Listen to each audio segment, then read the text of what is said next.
and unwavering in our resolve. Ukraine has the same rights that belong to every sovereign nation. We will stand in solidarity with Ukraine. We will stand in solidarity against Russia's aggression, period. Now, it's no secret that in the contest between democracy and autocracy, the United States and I, as President, champion a vision for our world that's grounded in the values of democracy.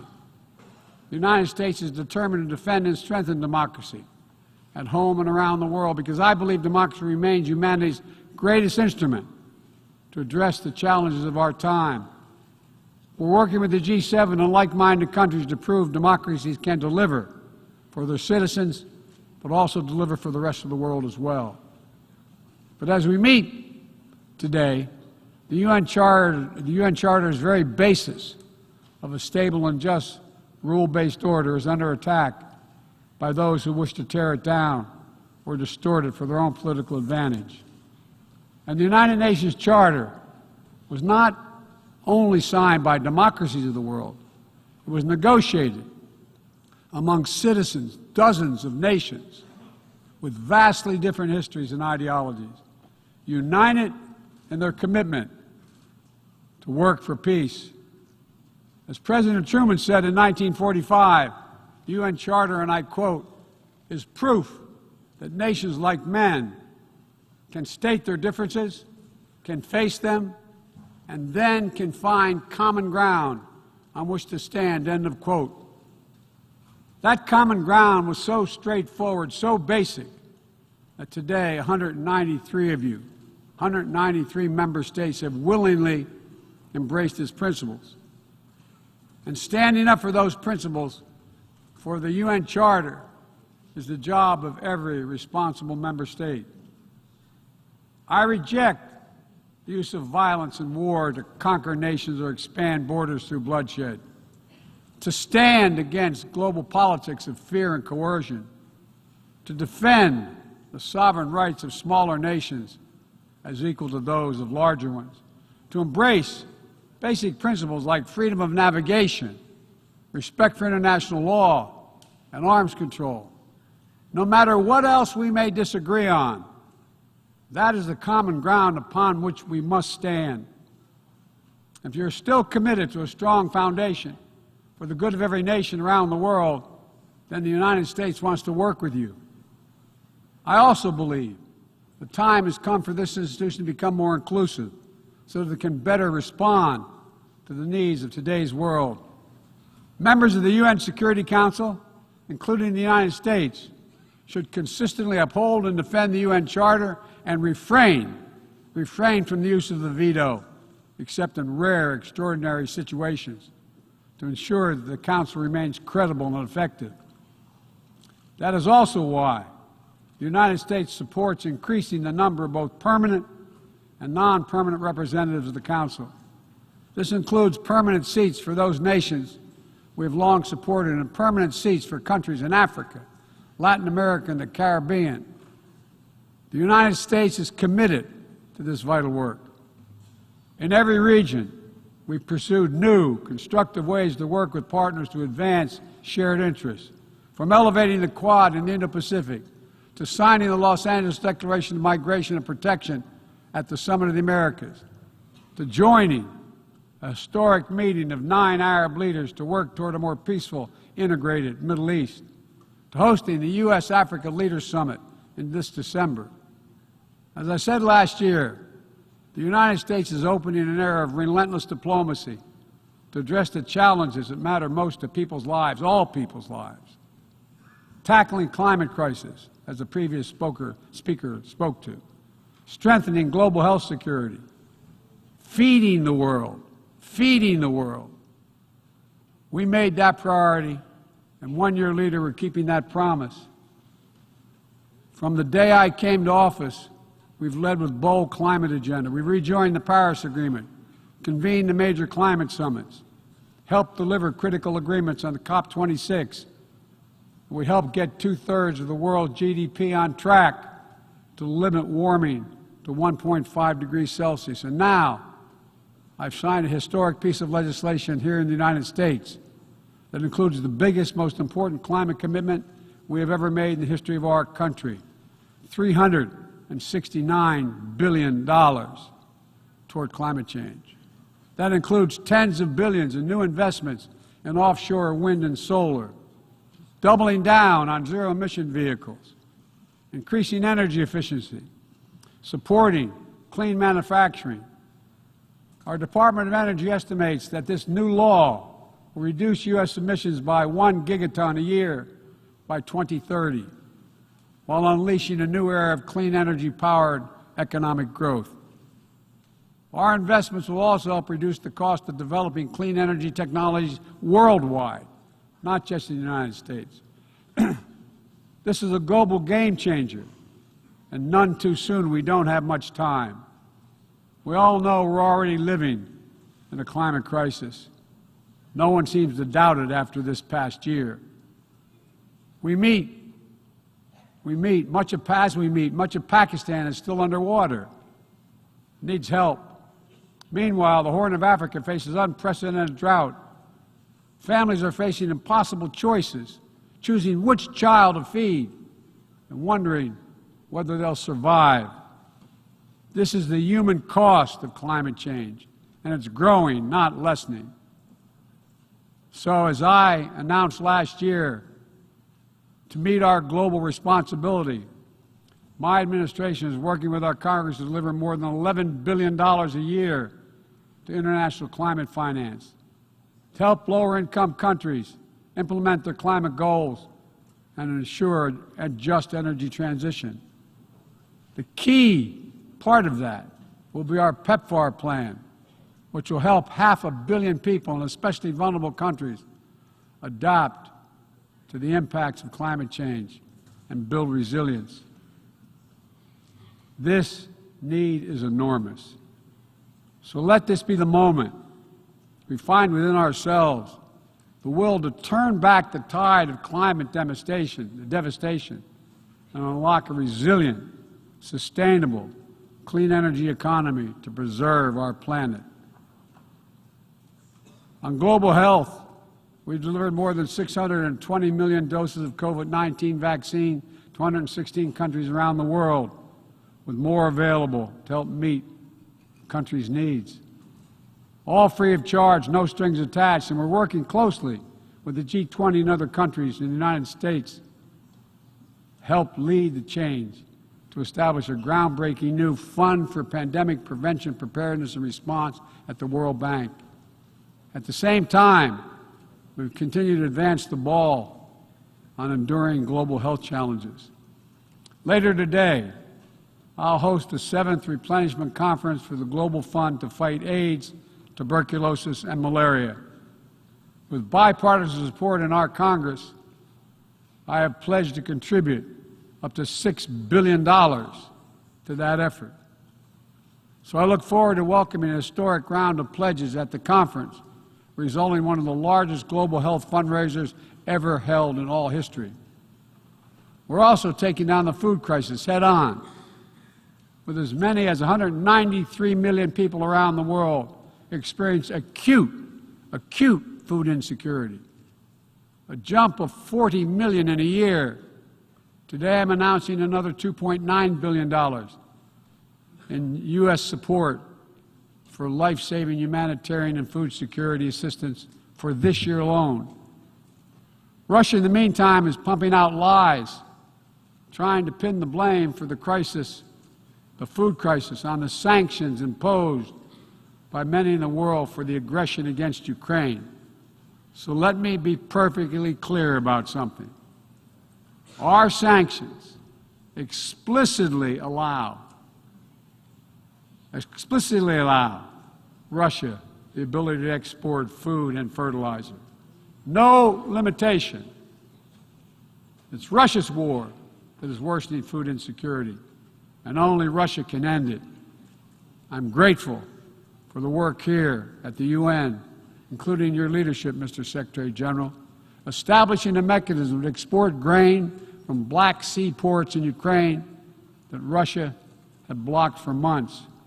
and we need to make sure it's extended. We believe strongly in the need to feed the world. That's why the United States is the world's largest supporter of the World Food Program, with more than 40% of its budget.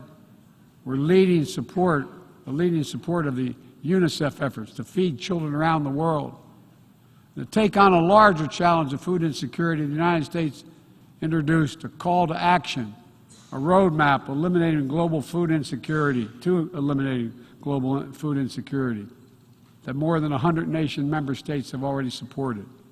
In June, the G7 announced more than $4.5 billion to strengthen food security around the world through USAID's Feed the Future initiative.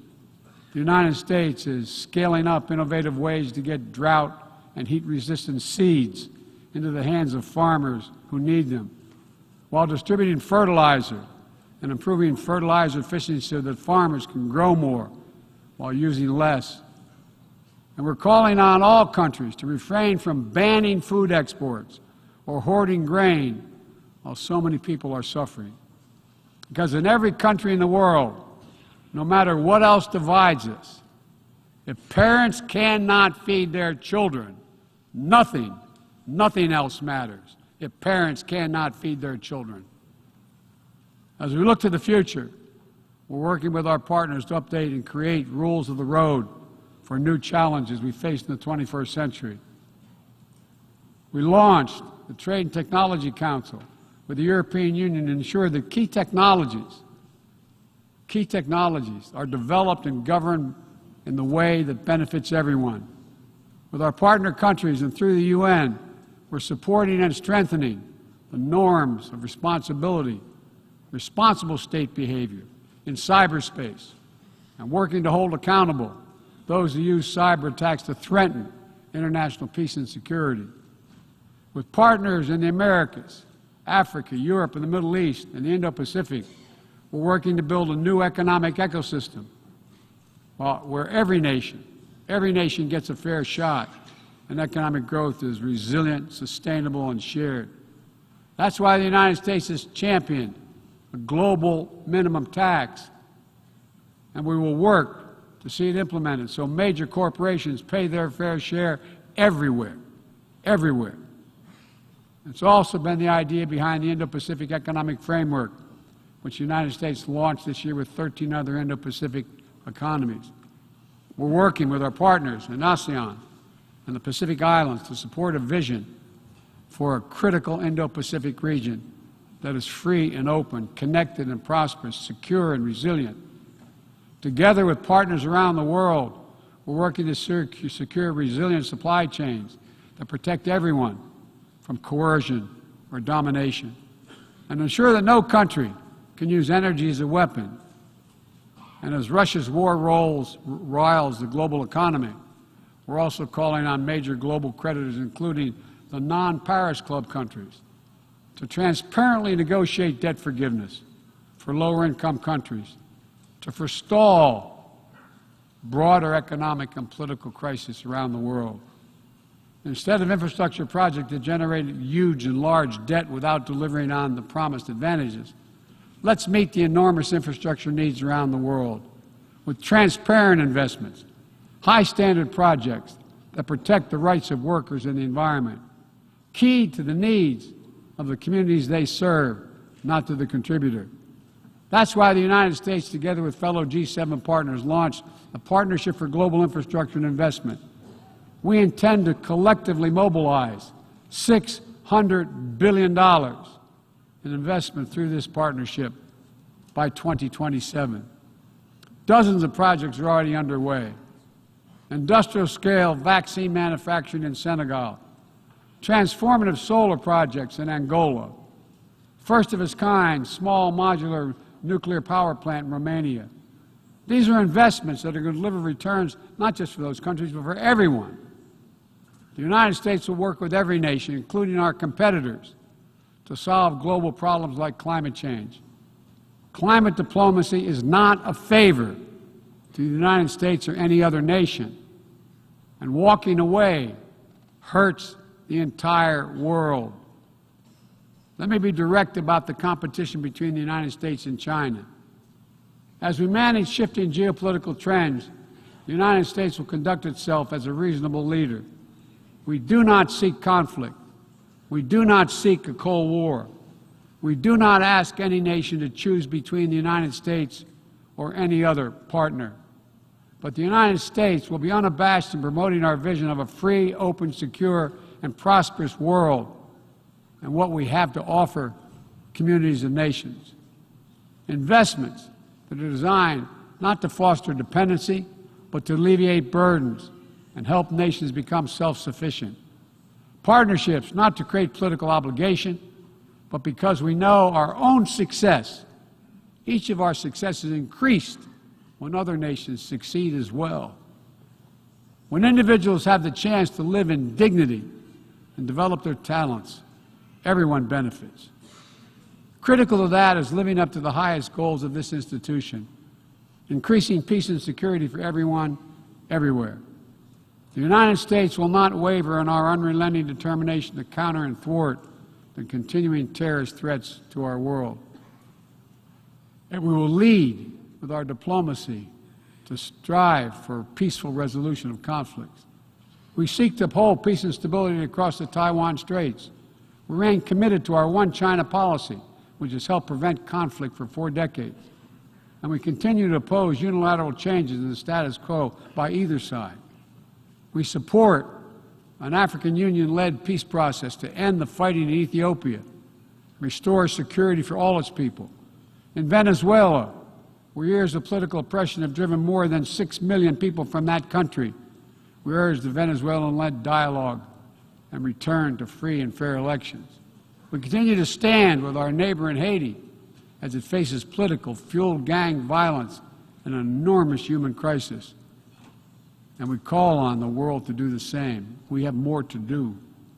We'll continue to back the UN-mediated truce in Yemen, which has delivered precious months of peace to people that have suffered years of war.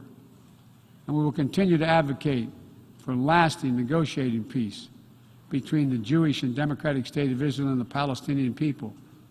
The United States is committed to Israel's security, full stop. And a negotiated 2-state solution remains, in our view, the best way to ensure Israel's security and prosperity for the future and give the Palestinians the state to which they are entitled. Both sides to fully respect the equal rights of their citizens. Both people enjoy an equal measure of freedom and dignity. Let me also urge every nation to recommit to strengthening the nuclear non-proliferation regime through diplomacy. No matter what else is happening in the world, the United States is ready to pursue critical arms control measures. A nuclear war cannot be won and must never be fought. The 5 permanent members of the Security Council just reaffirmed that commitment in January. But today, we're seeing disturbing trends. Russia shunned the non-proliferation ideals embraced by every other nation at the 10th NPT Review Conference. And again today, as I said, they're making irresponsible nuclear threats to use nuclear weapons. China is conducting an unprecedented, concerning nuclear buildup without any transparency. Despite our efforts to begin serious and sustained diplomacy, the Democratic People's Republic of Korea continues to blatantly violate UN sanctions. And while the United States is prepared for a mutual return to the Joint Comprehensive Plan of Action if Iran steps up to its obligations, the United States is clear. We will not allow Iran to acquire a nuclear weapon. I continue to believe that diplomacy is the best way to achieve this outcome. The non-proliferation regime is one of the greatest successes of this institution. We cannot let the world now slide backwards, nor can we turn a blind eye to the erosion of human rights.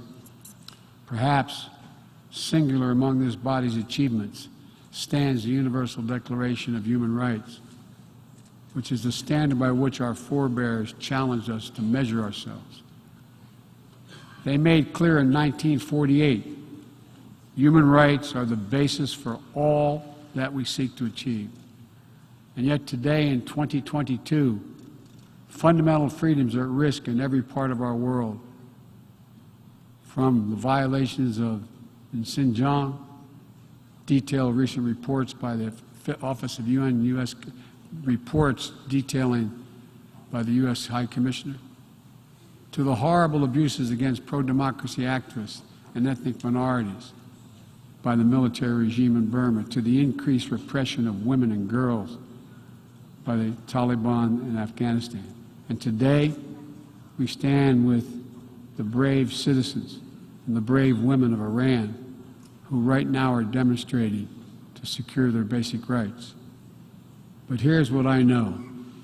The future will be won by those countries that unleash the full potential of their populations, where women and girls can exercise equal rights, including basic reproductive rights, and contribute fully to building a stronger economies and more resilient societies, where religious and ethnic minorities can live their lives without harassment and contribute to the fabric of their communities, where the LGBTQ plus community, individuals, live and love freely without being targeted with violence, where citizens can question and criticize their leaders without fear of reprisal.